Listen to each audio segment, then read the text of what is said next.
Welcome. The Black History Month at the City of Pittsburgh honors the life and legacy of the Vashon family in the 1800s. Their collaborative efforts and remarkable contributions helped establish the foundation for today's leaders to make more meaningful impact. Joining me today is Dr. Nancy Washington, who knows more about these influential figures. Welcome. Thank you. Would you share a little bit about yourself and how you're related to the Vashons and the leaders that we're speaking of?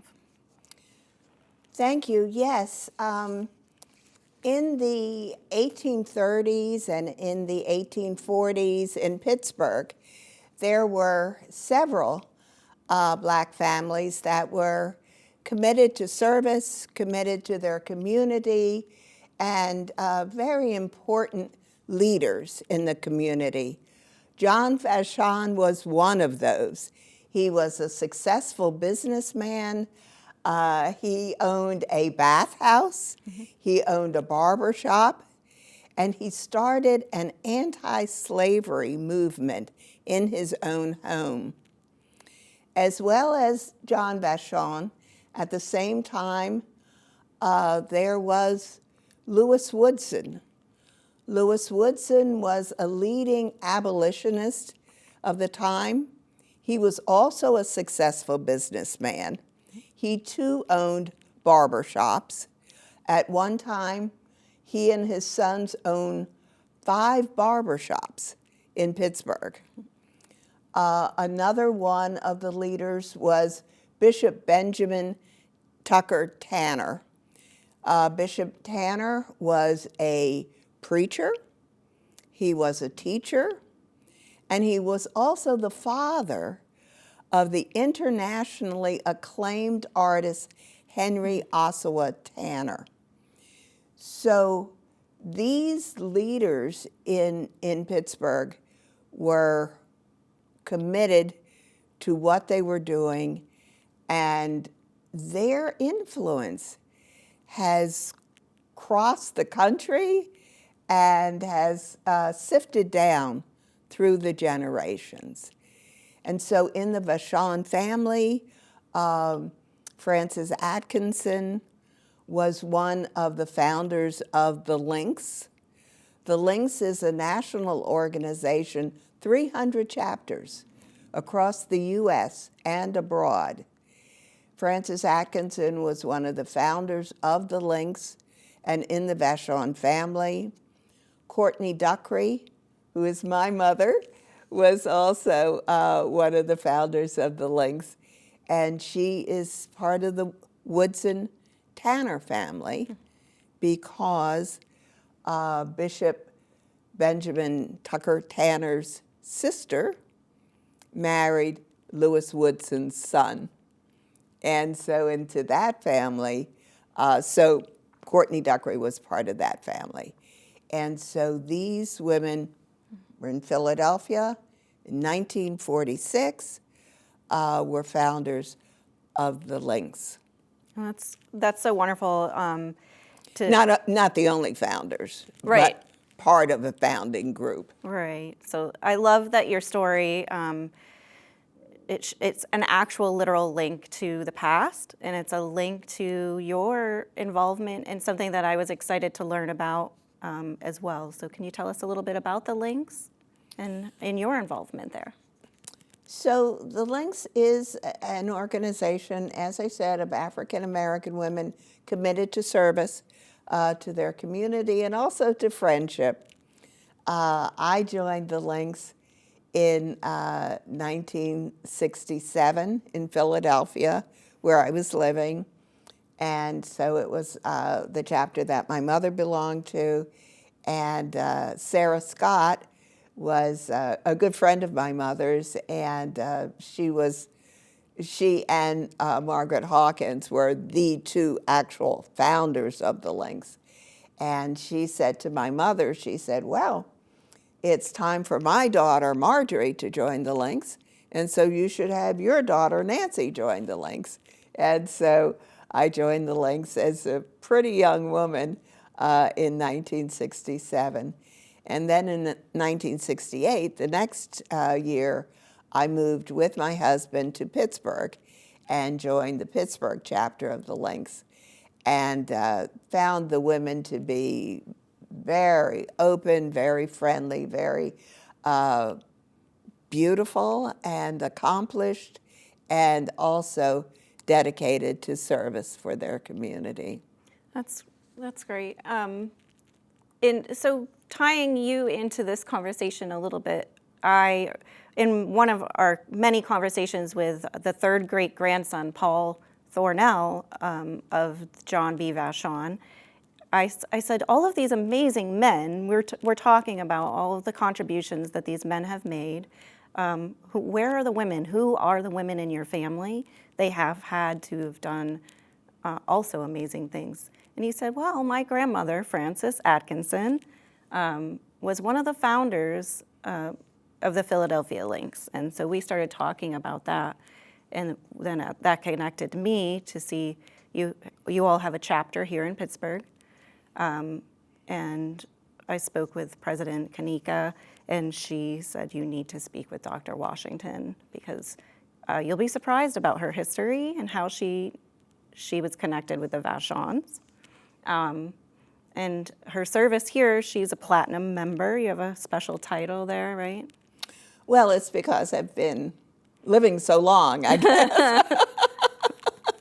and because I joined the first chapter as a young person, I probably, one of, if not the oldest link, certainly one of the oldest links. Mm-hmm. That's really, really, really wonderfully and accomplished. So thank you for sharing. Tell us more about the Lynx, and how did that establishment begin? Do you know a little bit about the history? Why did they establish in Philadelphia?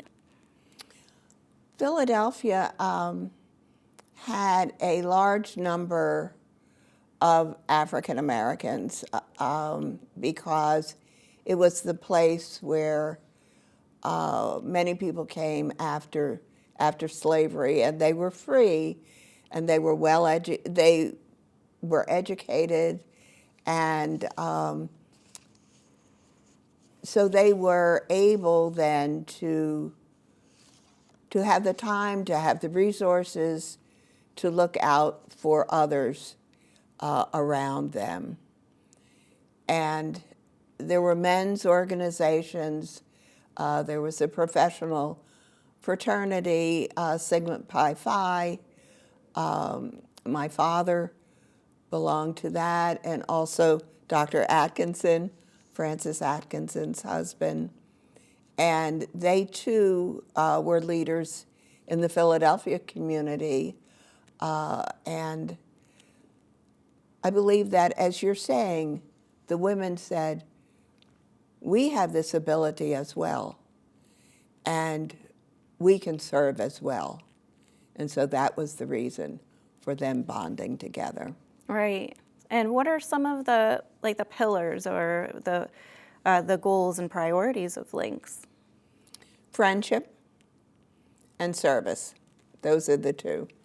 You mentioned that the Lynx has 300 chapters across the United States, and my understanding is that it's also an international organization. Yes. It serves women and youth, arts, and how do you know anything about how it expanded and how it became like a fire through the United States? Well, the idea of women banding together with this cause to be together, with this cause to connect, and with this cause to connect for a reason, just caught fire. And in Pittsburgh, two women, Jessie Vann and Daisy Lampkin, started the Pittsburgh Lynx in 1948. So that was just 2 years after the Philadelphia Lynx started in 1946. Right. And so it did not take long at all for that idea to start, because it was a good idea. It was a needed idea for people to work together for a cause. I love that. How about some of the programs that you've been involved in? Do you want to share some of your favorites? Well, one of the early ones was a program in 1977. The Lynx sponsored an art show of Black American art from the Barnett Aiden collection. And the Barnett Aiden Gallery was a gallery in Washington, D.C. It was the first Black-owned gallery in the United States of America, and just had a wonderful collection of art by Black artists. Now, this was back in the 70s, when now you would say, well, what's so special about that? I see a lot of great art by Black artists around. But in the 1970s, that was not appreciated, and that was not evident. But the Barnett Aiden Gallery had a wonderful collection of Black art. And so we had art from the Barnett Aiden Gallery at the Frick Museum at the University of Pittsburgh. So the Frick in Oakland, not the Frick in Point Breeze. And in association with that, with the display of the art, we had programming that included lectures and panel discussions and dinners, and invited some of the great artists of the time, Charles White, Charles Alston, Benny Andrews, and they came, and it was a wonderful opportunity to invite the whole community, everyone, to come and see this art and to hear these people and to engage in this culture. It's remarkable. 2008, the Lynx presented Denise Graves, the opera singer. She had not been recognized yet widely, but an amazing, amazing voice. And so the Lynx presented her at Carnegie Music Hall. It was a very big event, very well attended. We raised almost $100,000 on that event. And the reviews were just amazing. With the $100,000, we were able to give money to 6 or 7 nonprofit organizations in the community. And many people believe that it was that attention that she received at that event that propelled her to the national stage. And this is Friday. Tomorrow, she will sing her final song at the Metropolitan Opera. She will be retiring, and it will be a very, very, very big event. And again, some people say, aha, Pittsburgh. first noticed by the Pittsburgh Lynx. So in our conversations and that we've had, I did a little bit of digging around, and when I was trying to look up more about you, your biography, and I saw that your name is attached to very renowned and well-known organizations here in Pittsburgh. The work that you do beyond the Lynx or as part of the Lynx, right? You're involved with August Wilson. Yes, so I was one of the people involved in founding the original August Wilson Center for African American Culture. I'm sorry, the August Wilson African American Cultural Center. I have to be careful because there is a second iteration, but the original August Wilson African American Cultural Center, I was one of the people who were the founders. Well, thank you so much. Is there anything else that we should talk about today? Well, yes, in addition to the cultural activities of the Links, and we talked about the Denise Graves, the Links also, in that same year, worked with Carnegie Mellon University to recognize Elizabeth Catlett, the sculptor and printmaker. And Elizabeth Catlett had been denied admission to Carnegie Mellon years ago, decades ago. She was accepted at first based on her qualifications, but then when she arrived and they saw that she was black, they denied her.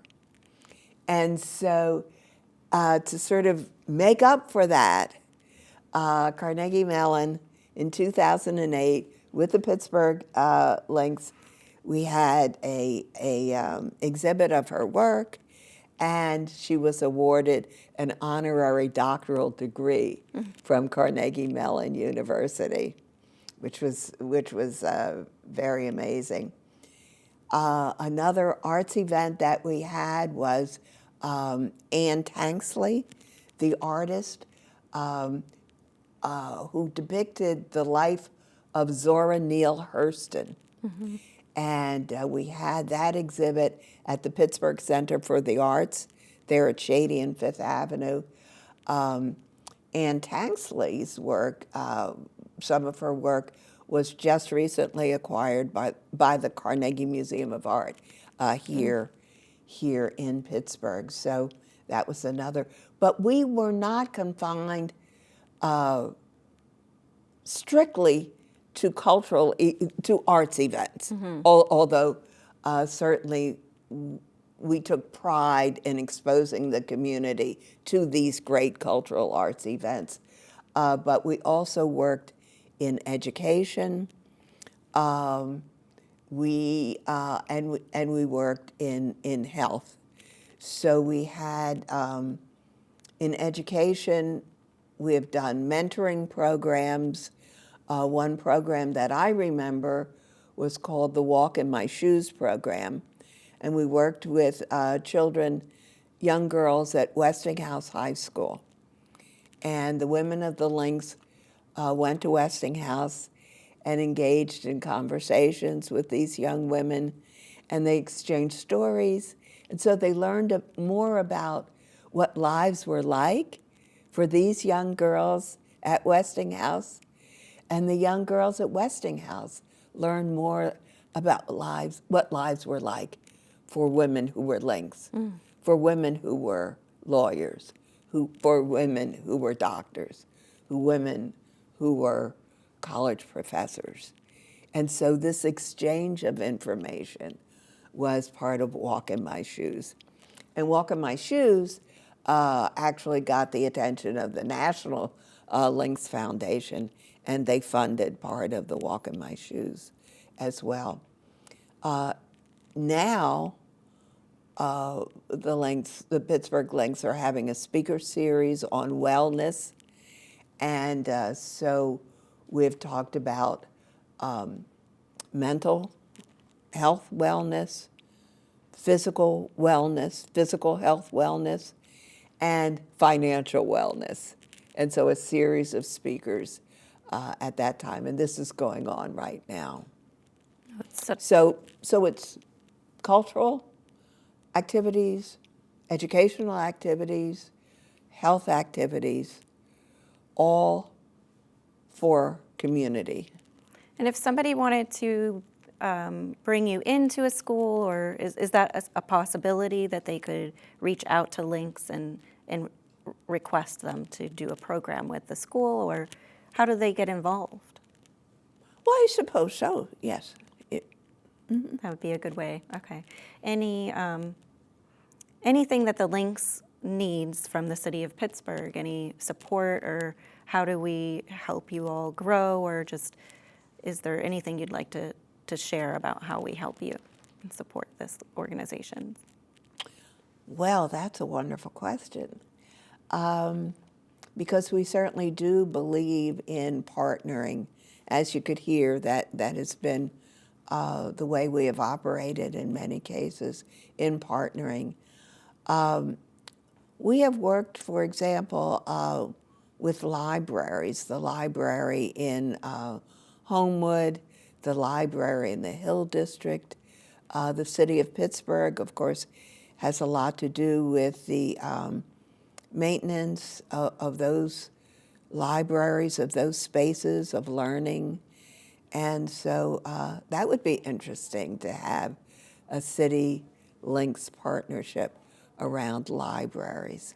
One of the conversations we had kind of offline was about Black Wall Street on 3rd Avenue, this epicenter of Black leaders that were, I guess, more densely populated on 3rd Avenue. But is there anything there that you wanted to share or talk about?